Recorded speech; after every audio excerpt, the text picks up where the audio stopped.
بسم اللہ الرحمن الرحیم۔ محترم عزیز دوستو، بنی اسرائیل کے دو بھائی، ایک مسلمان اور دوسرا کافر۔ کافر جو بتوں کی پوجا کرتا تھا، دونوں بھائی دریا کے شکاری تھے، یعنی مچھلیوں کا شکار کیا کرتے تھے۔ کافر جب بھی مچھلیاں پکڑنے کے لیے جال دریا میں ڈالتا تو بے بہا تعداد میں مچھلیاں اس کے جال میں پھنس جاتی، جس کو کھینچنا بہت زیادہ مشکل ہو جاتا۔ اور دوسری طرف مسلمان جو تھا، اس کے جال میں صرف ایک مچھلی ہی آیا کرتی، جس کو وہ حاصل کر کے اللہ تعالیٰ کا شکر ادا کیا کرتا۔ ایک دن اتفاقاً مسلمان کی بیوی اپنے مکان کی چھت پر گئی اور اچانک اس کی نظر کافر کی بیوی پر پڑی، جو خوبصورت لباس اور عمدہ زیورات سے آراستہ تھی۔ اب اس عورت کے دل میں یہ خیال پیدا ہوا کہ کاش میں بھی ایسی زندگی بسر کر سکتا، ایسے خوبصورت لباس پہن۔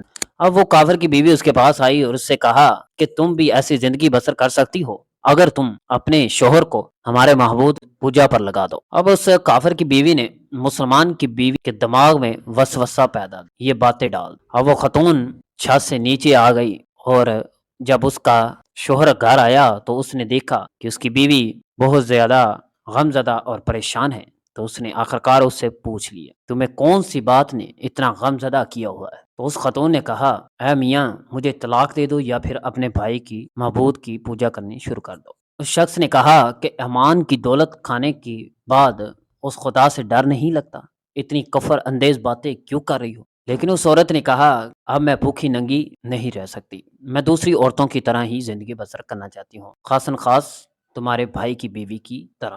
اب اس شخص نے دیکھا کہ عورت ضد پر اتر آئی ہے، تو اس نے اس کو تسلی دی کہ کل میں مزدوری کر کے تمہیں 2 درہم دے دیا کروں گا، جس سے تم اپنا لباس ٹھیک کر لیا کرو۔ اور وہ عورت کو تسکین ملی اور وہ مان گئی۔ اگلے دن وہ شخص صبح سویرے مزدوری کے لیے گھر سے نکل پڑا۔ شہر شہر گاؤں گاؤں وہ پھرتا رہا، لیکن کہیں سے بھی کسی نے بھی اس کی مدد نہ کی۔ اس کے بعد وہ دریا کے کنارے پر بیٹھ گیا اور اللہ تعالیٰ کی عبادت میں مشغول ہو۔ جب وہ گھر آیا تو اس خاتون نے اس سے پوچھا، اے میاں، تم سارا دن کہاں رہے ہو؟ تو اس شخص نے کہا کہ میں اپنے بادشاہ کی خدمت میں رہا، 20 دن کام کرنے کا کہا ہے۔ اب اس خاتون نے پوچھا کہ تمہارا بادشاہ تمہیں اس کے بدلے کیا دے گا؟ تو اس شخص نے کہا کہ میرا بادشاہ کے خزانے میں تھوڑ نہیں، وہ کبھی بھی خالی نہیں ہو سکتے۔ اسی طرح وہ شخص صبح سویرے اٹھتا، دوسرے دن بھی ویسے ہی سارا دن گزر گیا اور اللہ تعالیٰ کی عبادت میں مشغول رہا۔ جب تیسرے دن کی رات ہوئی تو وہ عورت اس کے پاس آ گئی اور اس سے کہا کہ اے شخص،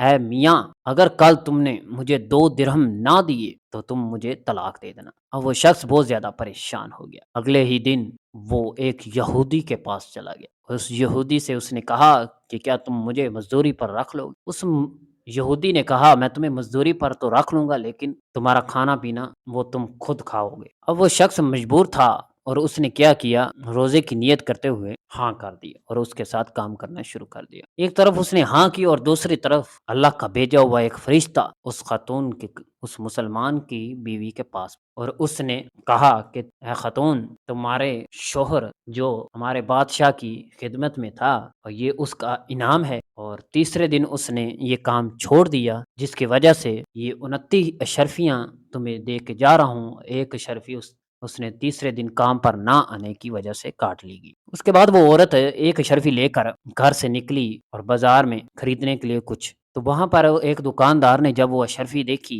تو وہ عورت سے وہ اشرفی لے لی اور 1000 درہم اسے دے دیے۔ اب وہ عورت گھر آئی، اس کے بعد وہ شخص مسلمان جو تھا وہ گھر پر آیا۔ اب اس عورت نے اسے سارا واقعہ بتایا تو وہ شخص وہیں پر رونے لگ پڑا اور بے ہوش ہو گیا۔ جب اس کو ہوش آیا تو اس نے اس عورت کو چھوڑ کر پہاڑوں کی طرف نکل پڑا اور وہاں پر اللہ تعالیٰ کی عبادت کرنا شروع کر دی۔ وہاں ہی عبادت کرتے کرتے مر گیا، اور دوسری طرف وہ کافر وہ وہیں کا وہیں پڑا رہ گیا اور وہ خاتون اکیلی ہو گئی۔ عزیز دوستو، یہ ان عورتوں کے لیے سبق ہے جو صرف اپنی زندگی کو عیش و عشرت بنانے کے لیے اپنے خدا کو بھی بھول جاتی ہیں۔ یہ ویڈیو ان کے لیے ہے۔ ویڈیو اچھی لگی ہو تو چینل کو ضرور سبسکرائب کریں اور بیل آئیکن پر ضرور کلک کر دیں۔